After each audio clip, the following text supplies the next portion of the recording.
Assalamualaikum warahmatullahi wabarakatuh. Halo, saya Eming. Sebenarnya konten ini hanya ingin saya bagikan di laman Instagram. Cuman saya lumayan capek mengetik di HP. Jadi mungkin ini solusi yang lumayan efektif lah untuk saya membagikan cerita-cerita saya selama di berbagai tempat pokoknya.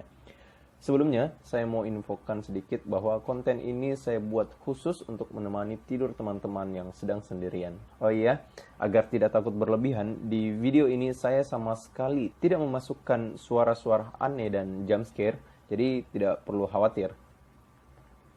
Di video perdana ini, saya akan sedikit bercerita tentang pengalaman aneh atau mistis selama berada di Kediri, Pare, tepatnya di kampung Inggris.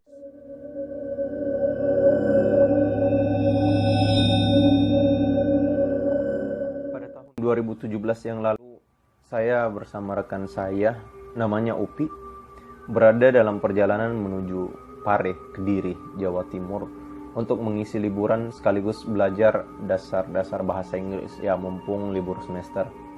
Sebelum ke sana, mama saya sudah menghubungi kenalannya yang tinggal di sana sejak lama. Jadi setelah dari bandara, saya gunakan travel, kemudian di sana disambut oleh orang yang sudah dihubungi oleh mama saya. Pukul 8 malam, kalau tidak salah, bertemulah saya dengan orang tersebut. Sebut saja namanya Arif. Arif ini orangnya sangat ramah dan komunikatif. Pokoknya enak diajak ngobrol lah. Nah, rupanya Arif ini punya semacam camp. Jadi untuk yang belum tahu, di kampung Inggris itu ada dua jenis tempat tinggal. Yang pertama camp, dan yang kedua adalah kos. Camp itu dia semacam tempat tinggal, tapi sudah bonus sama belajar bahasa Inggris pagi, siang, malam. Jadi dalam satu camp itu isinya banyak orang dan camp ini tentunya punya aturan. Sedangkan kos itu ya kita bebas mau apa saja. Mau belajar, mau tidak ya itu urusan kita. Jadi Arif punya camp.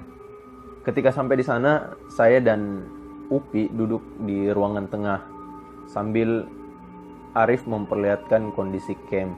Jujur, saya suka dengan campnya. Saya bisa lebih produktif dan giat belajar. Tempatnya lumayan asik menurut saya. Kemudian tanpa basa-basi, kami langsung bayar full untuk 1 bulan karena menurut kami suasananya nyaman. Belum masuk ke kamar, saya dan Upi meletakkan koper dan barang-barang kami. Kemudian kami langsung coba cari jajan sendiri, naik sepeda, cari makanan. Jadi di sana kami sewa sepeda untuk 1 bulan. Kami nongkrong sebentar, makan.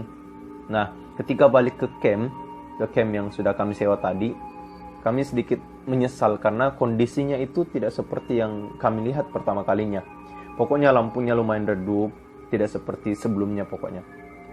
Ketika masuk ke kamarnya ternyata kamarnya ini tidak punya dinding, cuman sekat dari triplex dan lemari yang berbaris. Jadi kemudian pintunya ini cuma dari tirai. Kamar kami berdua dekat dapur dan kemungkinan jika ada anggota baru yang masuk, kita tidur sama-sama. Maksudnya sekamar gitu. Jadi kamar kami itu sementara 2 orang, saya dan Upi. Kalau ada orang yang mendaftar baru, anggota baru, ya kami tidur sama-sama.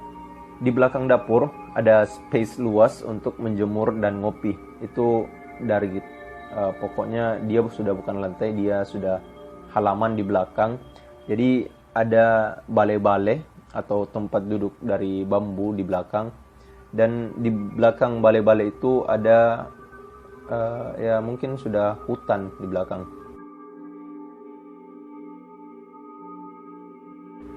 Kejadian pertama yang kami alami itu tepatnya di malam pertama kami tinggal di sana.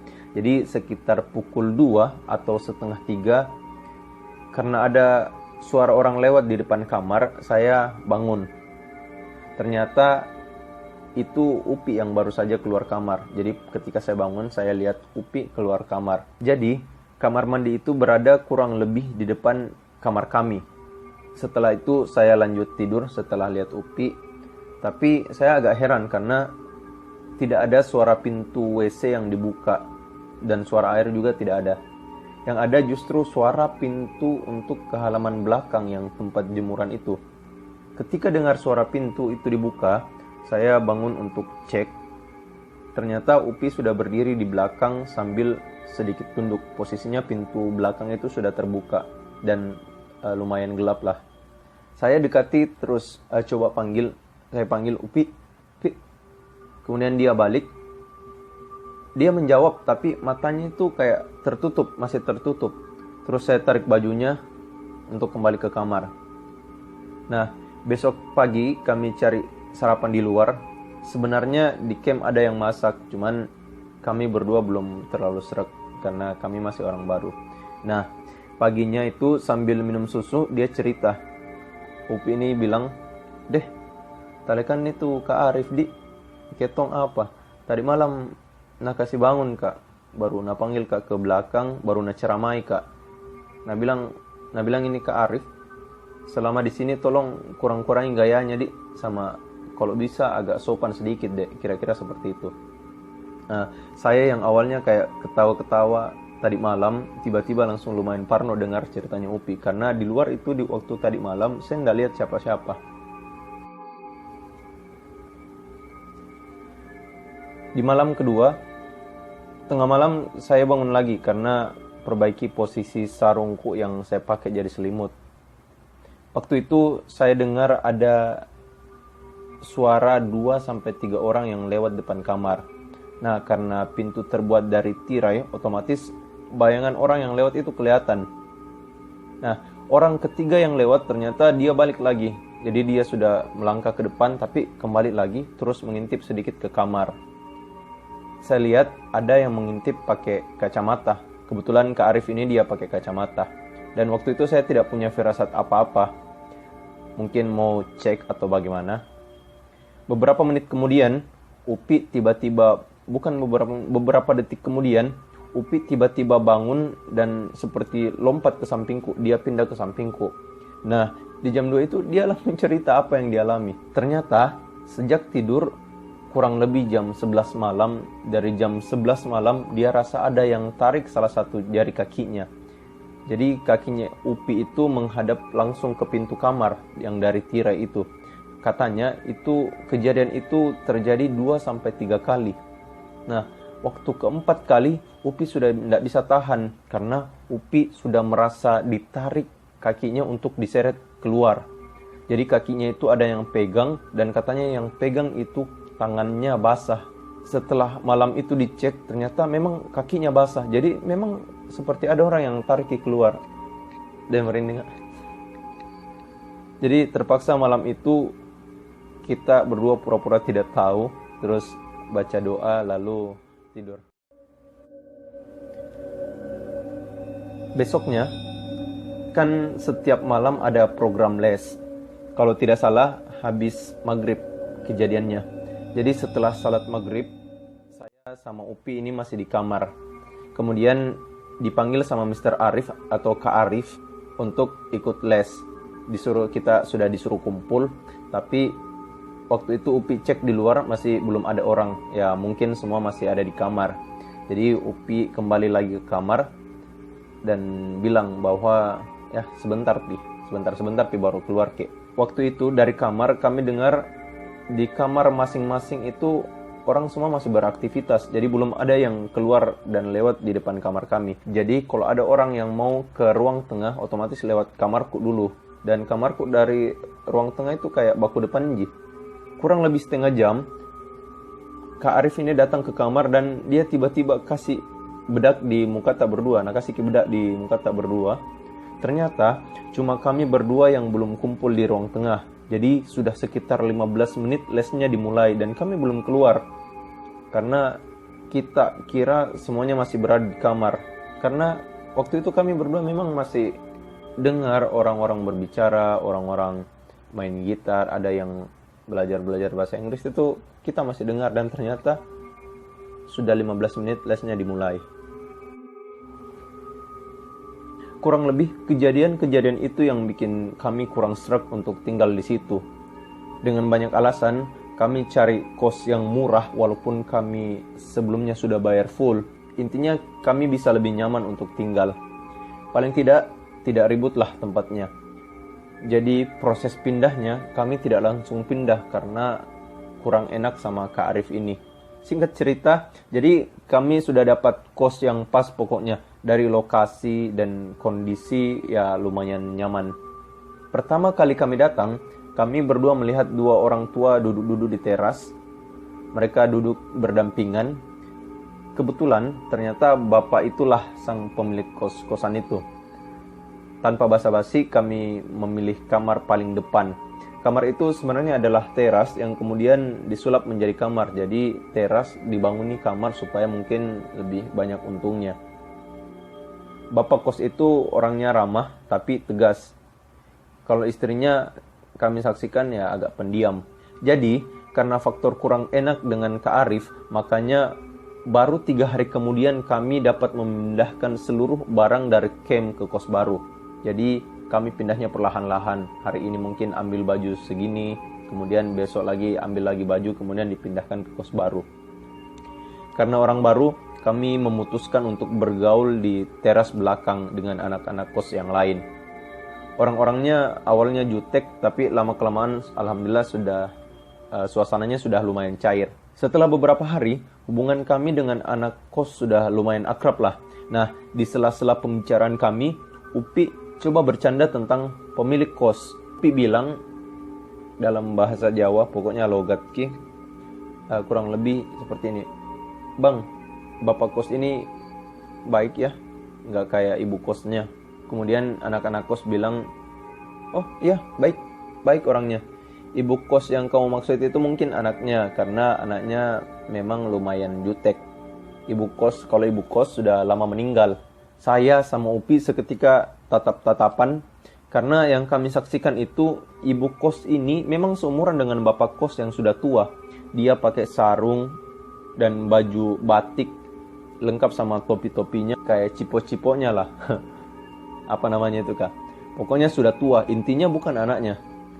Beberapa detik kemudian, bapak kos yang kita ceritakan itu keluar dari depan. Dia keluar dari pintu rumahnya.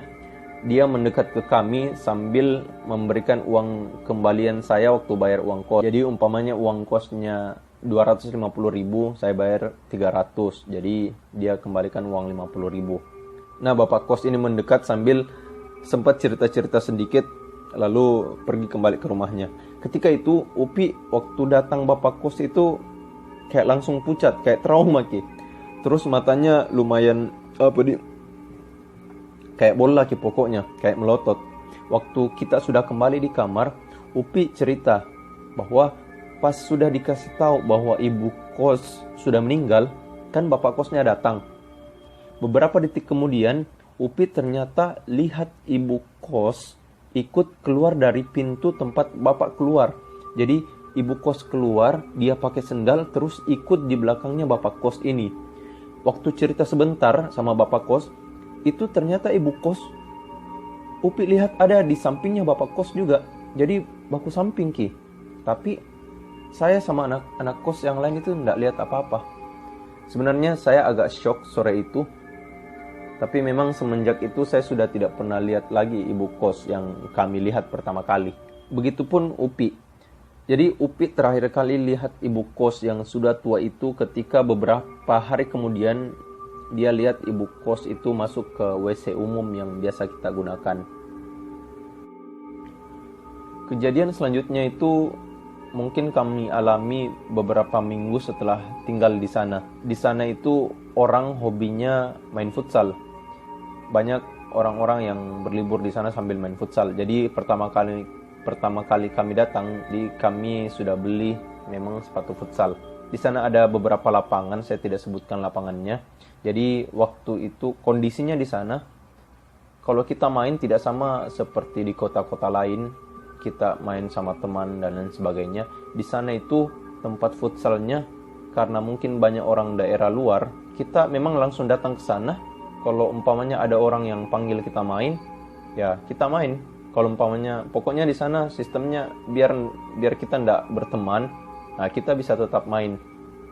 Waktu itu malam sekitar pukul 8 saya sama Upi naik sepeda ke lapangannya. Lapangannya itu dari interlock atau lantai. Saya sama Upi masuk, kemudian suasananya itu 2 lapangan terisi full. Di lapangan 1 sama 2 itu ada yang isi dan lumayan rame. Ketika saya duduk, ada orang yang coba panggil. Dia panggil kita untuk main. Alhasil saya sama Upi langsung ganti pakaian.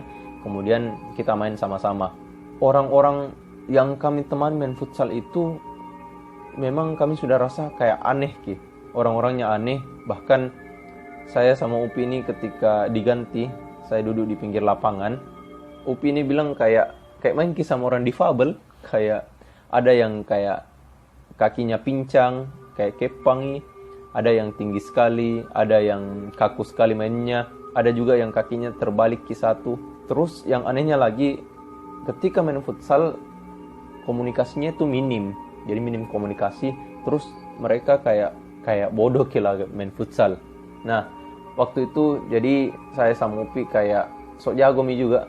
Kita lewat-lewati terus cetak gol dan lain sebagainya. Nah, setelah itu waktunya sudah habis, kami salam-salaman, terus bilang terima kasih, terus bayar 10.000, baru ganti pakaian.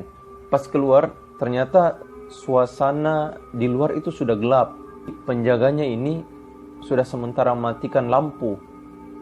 Jadi sudah ada beberapa lampu yang dimatikan. Kemudian pas penjaganya lihat kita, itu kaget Ki.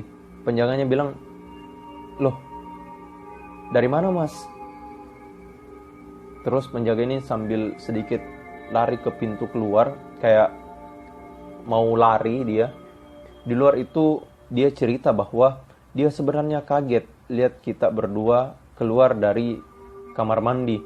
Karena sejak jam 7 tidak ada orang yang bermain futsal di sana. Jadi lapangan itu kosong dari jam 7 malam. Sedangkan kita main jam 8 sampai jam 10 kurang lebih.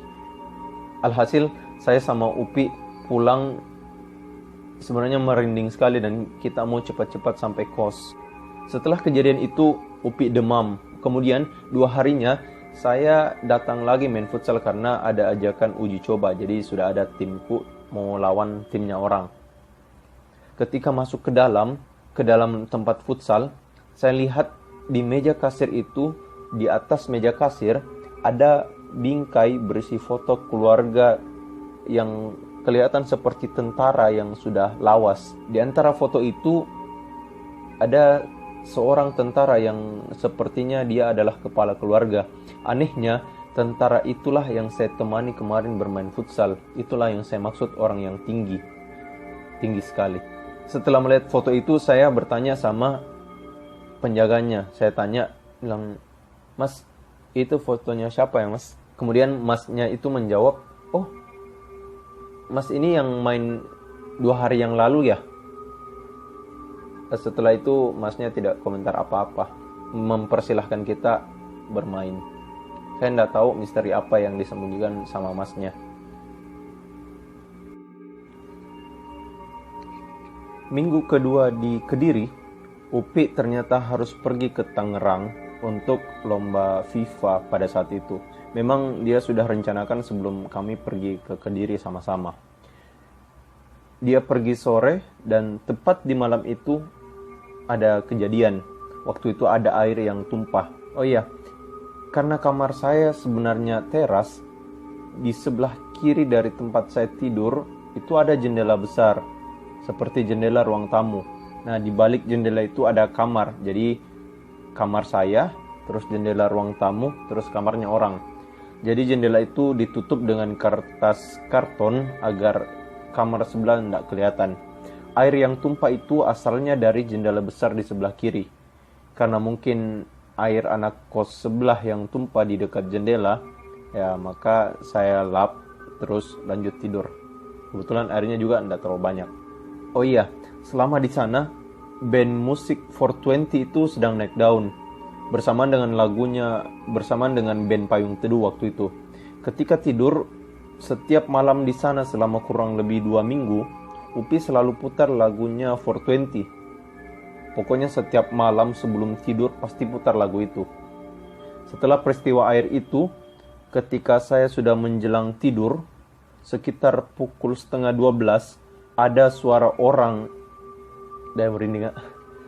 Ada suara orang.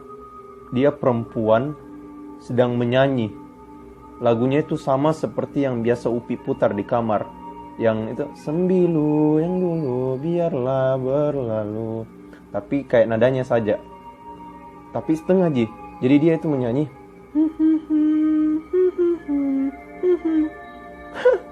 dah, tak bongkar ke kurasa. Dah, bayangkan kok kalau jam setengah 12 sendiri kok di kamar ada suara perempuan yang nyanyi dan itu suaranya tuh di kamarmu. Deh, kemudian merinding sekali Kak. Terus ngapai? Ku balas pakai ayat kursi. Saya baca ayat kursi, terus tidur.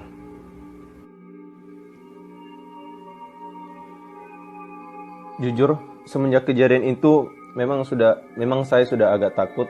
Ya, karena memang agak takut, akhirnya semenjak kejadian itu saya sering membaca Al-Quran di kamar. Terus saya punya air sendiri, airnya itu dari botol besar yang sudah saya bacakan dengan bacaan Al-Quran tiap maghrib. Jadi saya bikin itu tiap maghrib. Nah, pada suatu malam ketika kita sedang cerita-cerita, saya kurang tahu kenapa arahnya itu tentang ke ilmu-ilmu kebal. Jadi arah pembicaraan itu ke situ. Ini kondisinya Upi sudah pergi ke Tangerang. Nah, pokoknya malam itu pembahasan arahnya ke ilmu kebal, kemudian sudah itu ke jimat-jimat. Nah, akhirnya semua sepakat bahwa jimat-jimat atau benda-benda pusaka itu tidak ada artinya dan justru merugikan diri sendiri. Jadi di kos tersebut terdapat orang dari bermacam-macam daerah. Jadi malam-malam itu kita kumpul, ada dari Jawa, ada Sumatera, ada Kalimantan. Singkat cerita, yang dari Dayak ini Kalimantan setuju untuk membakar jimat yang diberikan kakeknya sejak kecil. Ada videonya, saya video dulu. Ketika kita buka isinya ada rambut, ada puntung rokok dan sebagainya. Sejak proses pembakaran, dia sebenarnya takut akan terjadi hal-hal aneh. Berhubung sejak kecil dia memang suka kayak step-step atau kayak ayan atau mati-mati jangan, mati-mati ayam. Setelah dibakar sampai tengah malam rupanya tidak terjadi apa-apa. Kemudian saya kembali ke kamar, dia juga kembali ke kamar, semua kembali ke kamar. Ketika sudah pagi, saya ke kamarnya untuk memastikan dia sehat atau terjadi apa-apa. Rupanya dia sudah merasa kesakitan, jadi dia terbaring. Jadi katanya tadi malam menjelang subuh dia bangun. Dia merasakan ada seperti ruh yang keluar dari tubuhnya. Jadi badannya kayak ada keluar ruh. Kemudian dia rasa menggigil, tapi 1 sentimeter di atas kulitnya itu dia rasa kayak panas sekali. Kemudian waktu pagi kasusnya lain. Dia merasakan sakit di bagian perut dan berulang kali menuju kamar mandi untuk buang air. Karena merasa lemas dan kurang sehat, dia akhirnya istirahat selama 2 hari.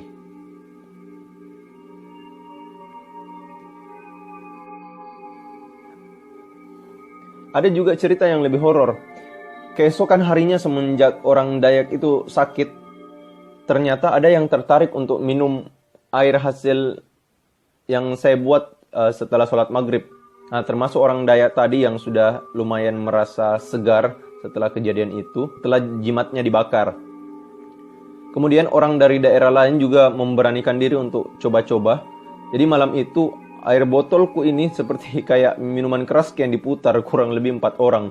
Semuanya minum, asal daerahnya macam-macam. Ada Sumatera, ada Kalimantan, ada Jawa, dan sebagainya. Nah, orang Sumatera ini, dia tiap hari kerjanya push up. Badannya asli kekar, dan sering olahraga. Nah, dia coba-coba minum air itu dengan alasan mau tes jin yang diberikan oleh orang tuanya. Kebetulan, waktu kecil dia diberikan jin sama mamanya untuk dimasukkan ke dalam dirinya, entah bagaimana. Kebetulan keluarga besarnya adalah dukun. Bahkan mamanya sendiri adalah dukun. Jika dengan meminum air itu terjadi apa-apa, maka dia pastikan bahwa jin pemberian orang tuanya itu adalah salah. Dan dia mau tobat. Jika tidak apa-apa, mungkin itu jin yang baik menurutnya. Orang Sumatera ini dia minum hampir 1/4 botol besar. Karena tidak terjadi apa-apa, saya dan semua yang lain kembali ke kamar. Belum lama di kamar, tiba-tiba orang Kalimantan, orang Dayak yang sudah sehat, lumayan sehat ini ketuk pintu kamarku dan suruh saya melihat keadaan yang terjadi. Orang Sumatera tadi katanya bermasalah. Ternyata dia sudah tergeletak meminta tolong di depan kamarnya. Dia tertidur di lantai, di teras. di teras depan kamar dengan kondisi badannya yang sebelah kiri itu semua tidak bisa digerakkan, bahkan matanya sebelah kiri itu tertutup. Jujur semua kelihatan panik, tapi ya namanya anak kos, toh apalagi banyak ki. Kemudian dia ini orang yang sakit, badannya kekar, ya kita semua ketawai. Alhasil anak kos ini kita semua rame-rame untuk angkat ki kembali ke kamar, tapi dia sendiri menolak. Sakit ki katanya, badannya kalau diangkat. Jadi, dia tidur di teras dengan kondisi seperti itu sampai pagi, sampai besok pagi. Besok paginya jam 8, dia baru bisa bangun kembali. Tapi sama seperti orang diet tadi, dia kelihatan tidak sehat selama beberapa hari sambil terus meminta tolong. Semakin dia mencoba sholat dan berdoa, semakin badannya yang kekar itu sakit. Ototnya seperti menyerang tulang, katanya. Saya juga tidak tahu bagaimana rasanya. Yang paling penting semenjak kejadian itu adalah saya jadi tahu banyak tentang Sumatera. Kalau di Sulawesi Selatan kita mungkin mengira bahwa daerah Kajang di Bulukumba adalah daerah terseram, tapi mendengar ceritanya saya rasa ini adalah tempat terseram di Indonesia. Jadi kampungnya itu berada di Pulau Sumatera. Ternyata di sana ada satu perkampungan yang seluruh isinya adalah dukun. Jadi setiap rumah itu pasti ada yang profesinya kayak dukun. Entah itu bapaknya kah, ibunya, anaknya, atau anak sampai bapaknya semua dukun. Bapaknya orang Sumatera ini adalah seorang kepala sekolah. Ketika dia naik menjadi kepala sekolah, serangan bertubi-tubi datang ke rumahnya. Ayahnya sakit-sakitan, ada hewan liar yang masuk ke rumahnya, bahkan sampai bapaknya lumpuh. Tapi karena mamanya adalah dukun, itu semua terobati. Nah, itulah alasan mengapa orang di sana memutuskan untuk salah satu keluarga itu harus ada dukun. Karena banyak penyakit-penyakit seperti ini.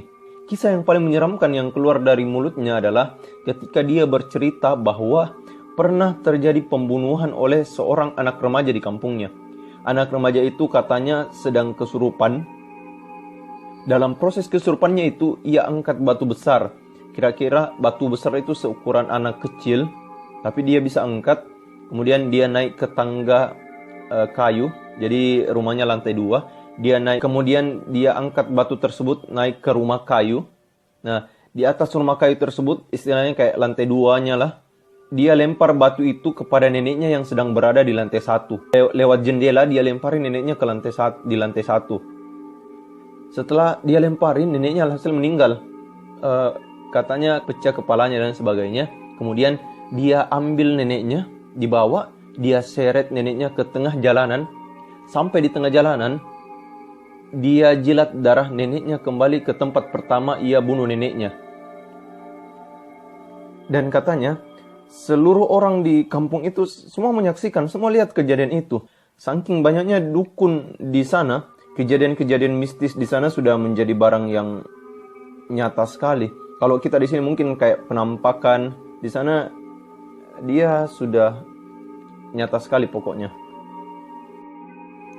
Iya, mungkin itu beberapa cerita menarik yang saya miliki selama berada di Kediri. Saya minta maaf jika ada part yang mungkin saya lupa kondisi atau situasinya yang tepat. Intinya kejadian itu semua saya alami dengan rekan saya. Nantikan cerita selanjutnya, kalaupun teman-teman punya cerita bisa disampaikan ke saya, nanti kita cerita sama-sama.